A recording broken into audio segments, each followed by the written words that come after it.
Good afternoon. Welcome to Mike and Haas on Wolfeboro Community Television. Today we're coming to you live from the Kingswood Varsity baseball game versus the Bow Eagles, I believe. Yeah, Bow Eagles. Bow Eagles. Tyler, today we got some Kingswood sports. Couple tournament teams, couple teams potentially tournament teams. Yeah. The Bruins layoff. They in the Stanley Cup Finals, so we'll spend some time on them. Red Sox update, and maybe we can get to some Patriots. Okay. What do you think? That sounds great. Let's do it. Where do you want to start? Let's start with lacrosse. Let's start with girls lacrosse. I was able to came to senior night last night. Good. And the girls, I think we had talked about it a couple weeks ago, that they're starting to struggle a little bit. Right. The goaltending has become an issue, and it's caught up to them. Yeah. They've lost to some teams that they've normally have been beating pretty handily. Right. I think they've lost maybe the last 4 or 5 in a row. Yeah. So they've dropped to 7-5. They're still in 6th place, which is certainly respectable. Sure. It looks like only 10 teams make it, and that 500 mark is pretty much where those 10th teams are. So what we thought was an automatic earlier this year doesn't seem to be as automatic for the girls, which is too bad. Yeah, this last game is going to be really important that they have left. Is that they only have one game left? It's looking at the schedule today, it looks like they just have one game left. Okay. It's, we know, goaltending in these sports is so important. And when you lose your main goaltender, and if you don't have that pipeline of goaltender, the boys are dealing with the same kind of thing. Right. They went to a freshman, Josh Paraskos, in goal, who's done a really good job. But it's a freshman. He's a freshman, and, there's a learning curve there. The boys are 7-6, so, they're doing, pretty well. They are. Last I checked, they were in 10th place, but I think that 14 teams make the playoffs. Yeah, for the they boys. should. I talked to their assistant coach today, and it looks like they have one more game left, and it looks like they're going to qualify for the postseason. Okay. So that's exciting. So going forward, it looks like boys and girls should be able to advance into the tournament play. The baseball team. Yeah. We're here at the baseball team, and so I want to thank Wolfeboro Community Television for bringing us out here. We've been trying to do this for a few weeks. And it's just been raining and raining and raining. And now I'm wearing a long sleeve shirt and I'm cooking. Okay. But I'm not complaining. All right. I mean, this is better than rain. And it's an emotional night for me because I have a senior that's yeah. So this is senior. We'll call it senior afternoon. Okay. So this is the last home game for seniors, and we had a chance today to celebrate 4 seniors. Yep. Derek Massey Eldridge, Nate Klingensmith, Corbin Tinker, and of course Sam Dene. And I'm starting to understand this, but I know it's emotional. This is his last home game. So I'm just excited that we're actually doing our show together. I am too. I'm focusing on the show because this is our 3rd time this year with Sam, Sure. being his last, because he was a 3-sport athlete, and, right. I did it with my daughter who's over there taking pictures of us right now. That's good. So shout out to Emma.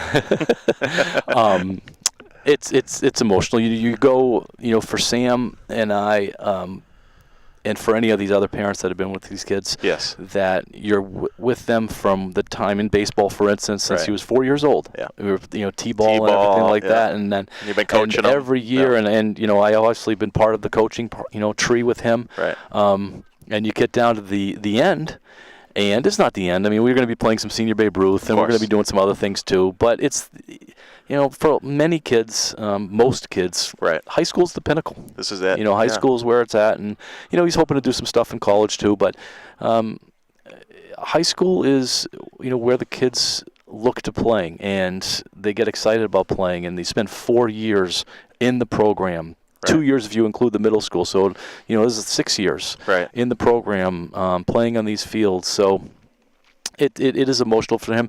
He's handling it very well. I thought he handled hockey much worse. Yeah, sure. But for any of the parents, congratulations to the seniors. Absolutely, and I think Coach Skelly, he's done a nice job. It's a nice little program. They playing some baseball today. They'll have a cookout after, and it seems like Coach Skelly is able to. They're always going to be part of the Kingswood baseball family. Yep. And we can't see the people over here, but we've got kids that have played baseball that have returned for this special day, and they'll continue to return, and maybe their kids will play Kingswood baseball. It's more than a 4-year program. Yeah. And it's more than a 6-year program because Coach Skelly has the kids down at the Cal level, right. Helping coach those kids and working with them, doing clinics and so on. So I think, in the long run, I think baseball's in a good shape. Is good shape. The record's not showing it this year, and which is too bad. And hopefully, we're watching the game at the same time, and game. Sam just made a throwing error. So that's all right. Oh well. But since our last show, baseball got a win. And it was a heck of a win. It went to extra innings. Went to the ninth inning. Yep. They played 7 innings in high school. Went to the ninth inning. It was a 2-1 win. A walk-off walk. Drew Swinnerton, I guess, was the hero of the game. He drew the walk, and that was exciting. It was a great game to watch. Great pitching for both teams. So it was nice to see the win over Sanborn. It's nice to see a win, period. Yeah, I agree. And I thought that they had a few more of them this year. Mm-hmm. Just the ball didn't bounce their way at times. On games that were winnable. Right. This is a tough game, senior night. It's Bo's 12-2. Yeah. They're going to be vying for a state title. Sure. It's a tough senior night for them, but you know what? You never know. Right. You never know. That's why they play. Exactly. All exactly. Right. Softball. So softball is not. As far as record, they haven't won a game, but we've been watching softball. We've been able to see that a lot of the last few games have actually been competitive, meaning that there hasn't been a 10-run rule. The games have going the full innings. And talking to a couple of the players, they're getting better. They are getting better, and you're right. We've been able to. We see the scoreboard from the baseball field, and it has improved. It has improved. The games, instead of being over in the third inning, they're over in the 7th, right? And which is an improvement. And I think that you got to look at that in small increments. And I think when we talked to Coach Shaw earlier this year, he said, I got to look at small things. Right. I got to look at small things. Yep. Small victories each game. Yeah, we're not necessarily going to win a lot of games, if any games at all, right now. Right. But I got to try and get them better and keep them positive. And the girls seem to be positive about it. We've talked to them on more than one occasion, and that's Definitely. great. It's great, and congratulations to them. And I think that's looking good too for next year. It is, and I know we haven't heard from tennis or track, but I do have a. Oh, you have a tennis? Oh, maybe. I have a tennis girls. Well, they're in the tournament right now. Right now, they made the playoffs. Absolutely. So girls tennis team right now, they're playing in the tournament, so that's exciting. Against Bo. Yes. Too. They're against Bo. So they've obviously had a successful season. Yeah, so congratulations to the girls' tennis. Yep. I don't think the boys did make the tournament. No. And we haven't heard from track, so hopefully we'll get an update. End of the year. I mean, I know they're dealing with their state meets now and that kind of stuff, so we can see who rose to the top in track and talk about them a little bit. Definitely. All right, want to talk some NHL? Sure. I can't see anything, but hold on a second. It is bright here at the Kingswood Complex. We haven't had many bright days, unfortunately, so it's been nice that the sun's shining. So, the sun's obviously shining on the Bruins. Oh, absolutely. Swept Carolina in what amounted to a pretty boring series. Yeah, I think but I can't argue with wins, and the debate that we've been talking about for the past week or so is, did they win it too easy? Right. And is the layoff going to hurt them? I mean, that's the big thing. Will there be a loss of momentum? I always defer to you, Mike, as the hockey guy. So you're Tuukka Rask, and you're playing lights out. I mean, he stops everything. So will this layoff? How does that impact a goalie? And then how does that actually impact the team overall? I don't see how it could be positive. Yeah. I know that they're spinning it, but I just they got to spin it. You're right. I just don't see how this can be positive. When the hockey playoffs are pretty regimented, where they're playing every other day. Right. And you go to, I think it's going to be 11 days off. Yeah. The only good news that I see out of this is that the Blues won last night, so they're going to be playing the Blues, and the Blues are going to be looking at 7 days off. Right. No, 6 days off. Yeah, they play the 27th again, right? So, it's not like they're going to be, dealing with coming right off. They're going to have some rust on them too. So I think that's a good thing. Tonight the Bruins, so it's Thursday night. No, it's not. Tomorrow night's Thursday night. So tomorrow night they're going to the Bruins are going to have a simulated game. So and I get it. From a coaching perspective, we've attempted simulated games, but it's just not the same thing. It's really difficult to have a simulated game at that level because you're not going out there trying to hit your teammates and going all out. I think in some sports you can do it. Yeah. Hockey, though? I think in baseball you can do it. Sure. I think in basketball you can do it. Yeah, there's no contact in baseball. I think in tennis you can do it. I think in track you can do it. You cannot do it in hockey. No. You just can't. You can't do it in football. Yeah. You just scrimmages and they can call them simulated games all they want. It's scrimmage. Yep. And nobody's going to get lined up in the middle of the ice. Right. Nobody's getting lined up in the corner. Nobody's getting speared in front of the net. Right. Maybe for Tuukka it'll be similar, because a shot's a shot. Yep. But I just don't see how you can mimic what happens in the game, the crowd and everything. Although they're trying to get a crowd to this simulated game. Yes, yeah. I'd love to go to that. They're trying to get some people there just to see that. Do you know who they're playing in the simulated game? Are they playing themselves? I think they're playing themselves. Are they bringing up the Providence guys? Or? I don't know. That's a good. I guess I don't know the answer to that. From the way I interpreted it, is they were going to pretty much be playing themselves. Okay. But I don't know how you could do that either, because then you don't have all the lines. So maybe they'll have to bring up the Providence Bruins. I know that they have 10 or 11 guys that are like a practice squad. A practice squad. Yeah. Similar to baseball, you expand your rosters in baseball. Sure. They could do that in hockey too. So I want to say they have 10 or 11 guys that don't dress for games. Yeah. So 20. I mean, they're working with probably about 32 guys. Mm-hmm. You could split them up, and you can get something. But I think we're both in agreement. It's just not the same. Right. I would plan to see a pretty bad game on Monday. Yeah. On both sides. Yeah. I think they're going to be feeling each other out. I'm guessing it's going to be like a 0-0 through 2, just because they're going to have no flow. I think that would be good news, because that means Tuukka's playing okay, right, if that's the case. And then once a couple goals go in, similar like a Super Bowl. Yeah. In a Super Bowl, the first half of the games are usually low scoring, trying to feel each other out. Punts, field position. Yeah. Yeah. And then, things get a little bit better. Scores and we're not going to see the San Jose Sharks. We're obviously going to see the St. Louis Blues. So we're not going to see the return of Joe Thornton, which I know people are excited about, myself included. I was really hoping it was going to be the Sharks, but the Blues haven't made the Stanley Cup since before I was born, 1970. And of course, we all know as Bruins fans that was the Bobby Orr overtime. And I'm correct me if I'm wrong. I believe the Blues were almost an expansion team at that point. That's right. So you think about, I was watching some Barstool today, and it was about how the St. Louis is going to give the Bruins all they can have, because we've only beat them in this century. We beat them in the Super Bowl. Yeah. 2 World Series. Yeah. Yeah. And now we got them in this, and then if you include the Rams that are in L.A. now, there's another one. So it was funny stuff. Boston St. Louis certainly has a rivalry in the finals. Yeah. I mean, they've been playing each other quite a bit. I looked up a little bit. The Blues goalie Jordan Binnington. Yep. He's a finalist this year. He's a rookie Calder Trophy finalist. But I didn't realize this. He played for Providence last season. I didn't know that. Yeah. So there's a connection. So it's interesting. So he has an affiliation with the Bruins.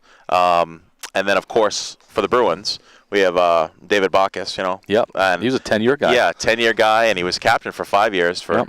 So it'll be those are nice storylines to talk about as far as this series goes. I mean, speaking of Bacchus, he played great. Yeah. Ever since they sat him a bunch of games it was the Toronto series and the Columbus series. Right. And then they brought him out of that, and boy, he's been on fire. Yeah. Physical, getting to the net. You could almost you could argue that things started moving in the Bruins' direction. I want to say they're 6-0 since they put him in. Yeah. It's going to be nice when he returns to St. Louis, and I'm sure he'll get a standing O, and it'll be fun to see. Yeah, that's good. All right, Red Sox. All right, Red Sox. So they've slipped a little since our last show. They're 5.5 back. The dreaded Yankees are in first place. You picked it. You said they were going to go 1-2 against the Astros. I did, and they did, and. But I also said they'd be in first place by June 1st, and That's true. We still have time. There's still time, but I don't know. I'm not feeling really good about that right now. I don't like the loss they took last night to Toronto. Right. A 10-3 loss against a team that is really building for 3 or 4 years out from now. Yeah. And that's kind of how they played at the beginning of the year. I thought Eddie Rodriguez was going to pitch better than he did yesterday. He seemed to be his old Eddie Rodriguez, where he was nibbling and pitching slow. Right.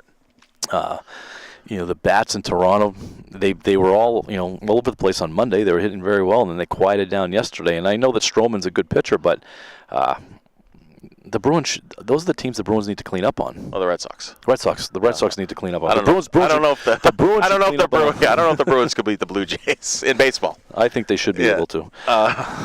The connection with I don't know. I love to go to the Fisher Cats games. Yes, you do. So it's fun to see with Toronto. A couple of guys that were playing last night. Everybody knows about Vlad Guerrero Jr.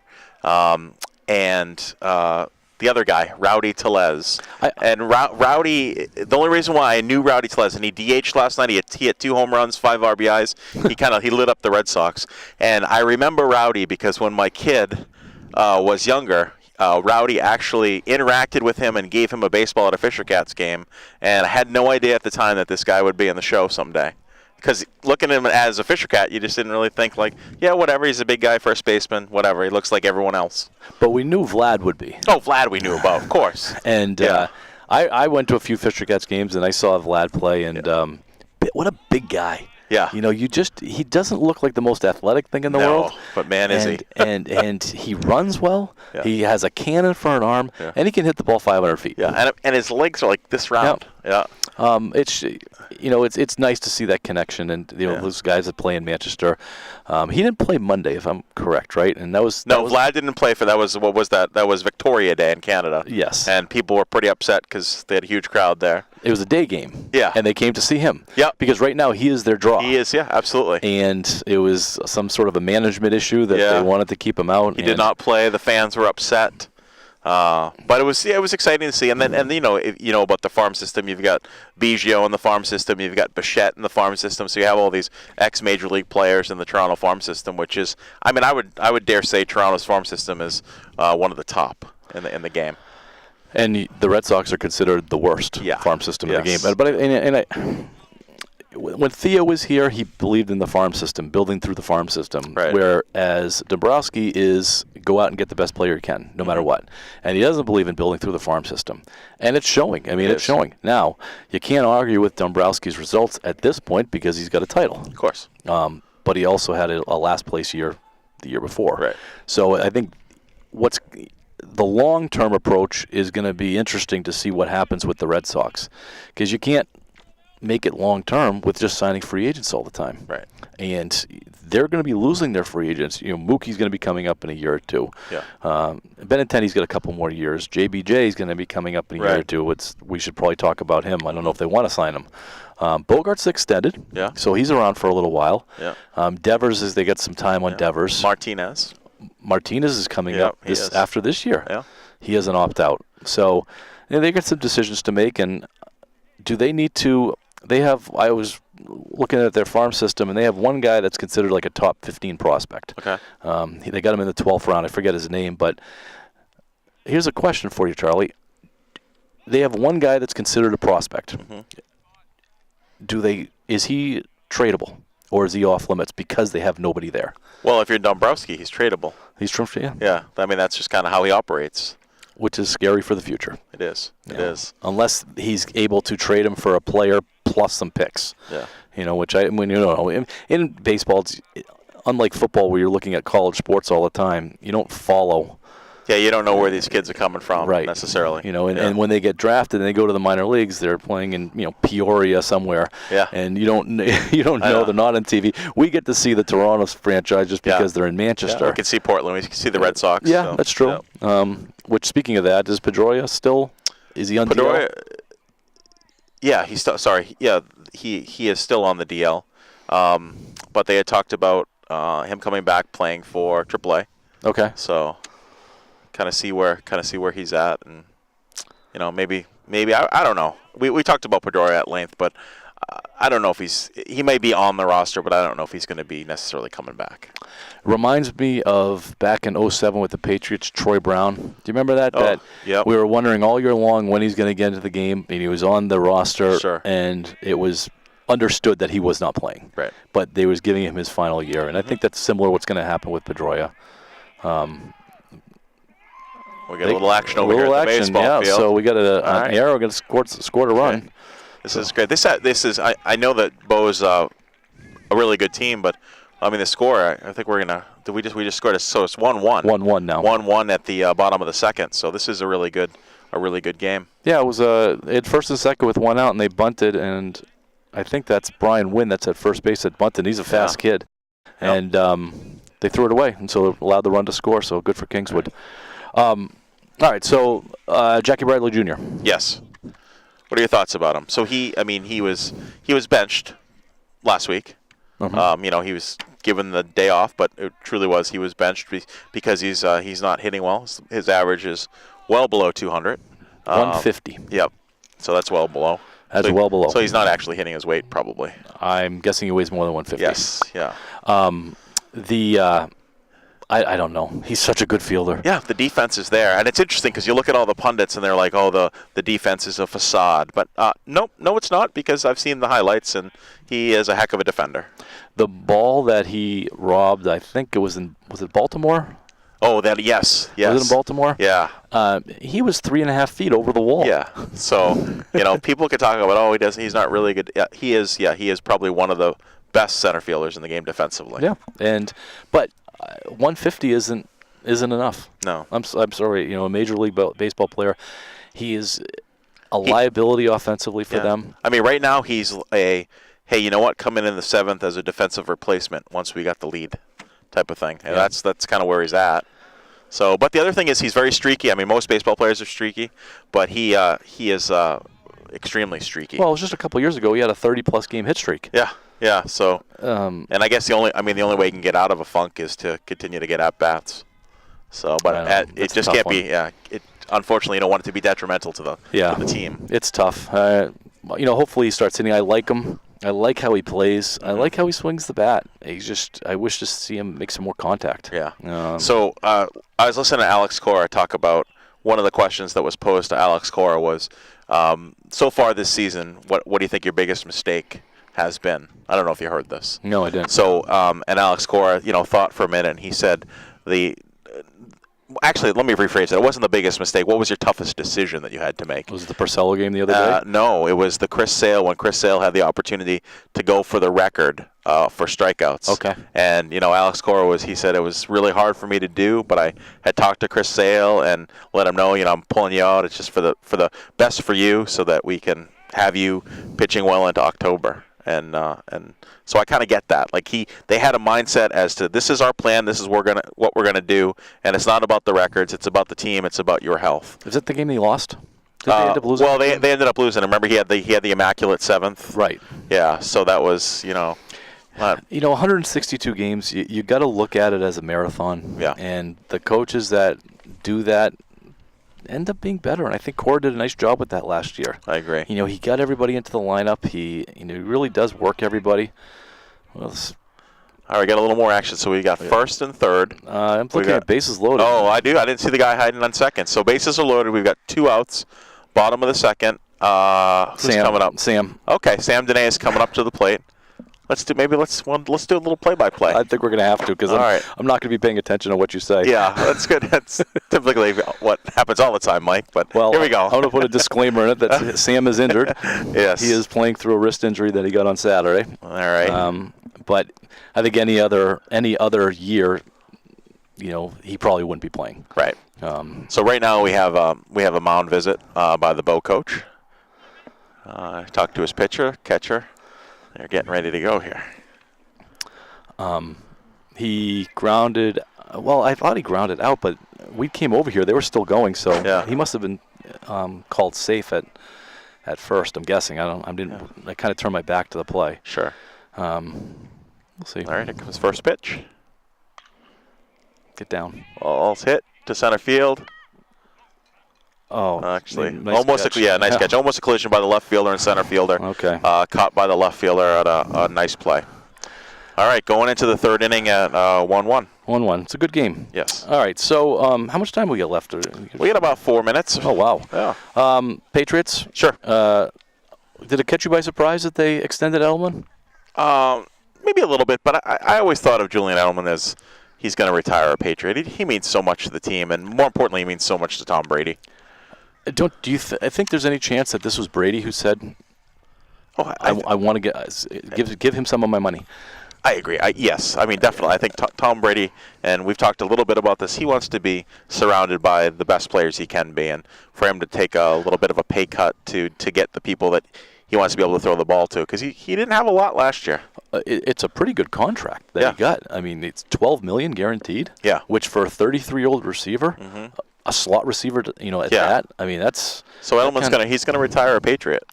He is, because I don't know if he's going to play more than 3 years. Right. And I'm guessing, and I don't know this for sure, but I'm guessing that 3 years is probably what Brady's looking at also. Yeah. And they go out together. Yeah. It just seems to be that way. It's very unpatriot-like to sign a 33-year-old receiver like that. They let Welker go for less money. They did, and he continued playing. He did, Yeah. but then the head injuries got caught up into him, and well, good for him. I'm glad to see him. He's certainly somebody Brady trusts, and that seems to be more than talent that Brady cares more about. Are you going to be where you're supposed to be? Right. And Edelman and Brady have been on the same page for the better part of 6 or 7 years. Yep. And they work out together on the off season, and good connection. Well, speaking of working out in the off season, he's again not showing up for the OTAs. I mean, do you really expect him to go to the OTAs? No, I didn't. I And don't. I mean, Josh McDaniels doesn't even expect him there. No. So does it hurt them? Did it hurt him last year? I mean, they won the Super Bowl. Yeah. They scored 13 points in the Super Bowl. Yeah. He did not have his best year. Didn't have his worst year, but didn't have his best year. Although they were running through the numbers last year compared to this year, they were remarkably close to his MVP year. Yeah. It didn't look as good. Do you really? I mean, and Tom Brady says this all the time. Tom Brady doesn't care about stats. No. He cares about wins. He doesn't care if you win 2-0. I don't think he cares about wins. I think he cares about one win. Yeah. Super Bowls. Yeah. I think that's the only thing that matters to him now. But you got to win games to get there. Yeah. But so I don't think Tom Brady cares if he throws for 300 or 400 or 500 yards a game, but he cares about that the Patriots win and they get to the Super Bowl and they win that. What kind of style you see them playing next year? Because they change often. Yeah, they do. Yeah, I mean, so you've got. I mean, I still don't know. I mean, we don't know anything really about the rookie. So it'll be interesting to see, is the rookie, is he a deep threat? Well, he's a big body. He is. He's a big body. He is. He is a potential deep threat. In college, he was a deep threat, but that they can change whatever they want in the professional. Yeah. So I think the Patriots are most successful when they play short game football. Randy Moss is not here. He's not coming back. So they don't need that deep threat. Kings would just turn a nice double play. Ah, well done. I agree with you, but they seem to be throwing a lot of resources at receivers right now. I mean, Tamarius Thomas, Inman, and granted they're cast-offs. There's a lot of them, but they're coming to camp with 8 or 9 receivers that at one point were number ones. Right. And then plus Edelman, plus they used a number 2 pick. I have this feeling that they're going to open it up again. It's fun. It's fun football to watch. And go with like a 3 or 4 wide, and then run the ball from that set rather than, because they don't have Gronk anymore. No. And Gronk was an extra tackle. Yeah. And they don't have those big bodies where they can do it like they did. Yeah, just grind it. They can't do that. When Gronk was in there, they could run the ball, but they also had to respect the pass because he was there. They don't have that, so I think you're going to see them try to run against more nickel packages by putting these other guys out there and then doing it that way, a little more shifty stuff, which probably means no Sony Michel, or less Sony Michel, more James White. Burkhead's still there. He is. Yep. So I can they only see have one of the few fullbacks left in the game, and they did pick up another running back in the draft. Yep. So we'll see. So after going into the bottom of the third, it's still 1-1, Kingswood versus Bow. Yep. So that's exciting, and we are kind of out of time. We're out of time already. Yeah, isn't that crazy? Well, that was quick. I think time may go faster outside. Maybe it does. So anything else, Charlie? I don't think so. I think maybe things to think about for next week that I would love for us to talk to, kind of baseball related. If we could pick up a walk, if you selected a walk-up song to the plate, what would it be? Maybe talk about your favorite ballpark food or your favorite MLB park, and I think maybe a topic we really should discuss, because we are baseball guys, is baseball still our national pastime? I think that would be a good topic. And another debate topic I'd like to do with you, Charlie, is I want to do the Mount Rushmore of Boston. Okay. I think that's been in conversation a lot lately, and it's going to be hard picking four. I know. So that'll be fun. You can start. I'm going to give you a little homework. You start thinking about that. I will. I'll do my homework. All right. Well, I guess that's going to be it for us. Mike and the Hoss on Wolfeboro Community Television. Thanks for joining us, and we will see you next week. Go Knights. Go Knights. And thanks to our producer Timothy for letting us come outside. Bye.